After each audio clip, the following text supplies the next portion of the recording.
நாளைக்கு நம்ம தலைவர் சூப்பர் ஸ்டார் ரஜினிகாந்த் அவர்கள் நடிக்கும் கூலி படத்திலிருந்து ஒரு முக்கியமான அறிவிப்பு வெளியாக போகுது அப்படிங்கிறத இப்போது சன் பிக்சர்ஸ் நிறுவனம் அஃபிஷியலாக அனௌன்ஸ் பண்ணியிருக்காங்க. நாளைக்கு காலையில் 11 மணிக்கு தான் அந்த அறிவிப்பு வெளியாக போகுது. கூடவே ஒரு புகைப்படத்தையும் பகிர்ந்திருக்காங்க. அதாவது ஃபேஸ் ரிவீல் பண்ணாமல் ஒரு புகைப்படம். அது யாராக இருக்கும் அப்படின்னு இந்த நேரத்தில் எல்லாருமே கெஸ் பண்ணியிருப்பீங்க.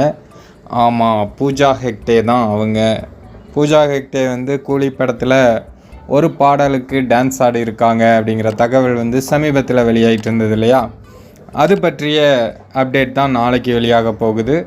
அநேகமாக அந்த பாட்டில் இருந்து ஒரு சின்ன பைட் மாதிரி வெளியிடுவாங்க அப்படின்னு நினைக்கிறேன். காவாலா பாடல் மாதிரி இந்த பாட்டும் ஒரு குத்துப்பாட்டு அப்படின்னு தான் சொல்லிகிட்ருக்காங்க. நாளைக்கு அந்த பாடல் வெளியாகட்டும். அது எப்படி இருக்குது அப்படின்னு பார்ப்போம். பாட்டு வெளியாகுதா அல்லது இந்த பாட்டில் இவங்க நடிச்சிருக்காங்க அப்படிங்கிறத வெளியிடுறாங்களா அப்படின்னு தெரில. சரி, பொறுத்திருந்து பார்ப்போம். நாளை காலை 11 மணிக்கு சன் பிக்சர்ஸ் என்ன அப்டேட் கொடுக்குறாங்க அப்படிங்கிறத.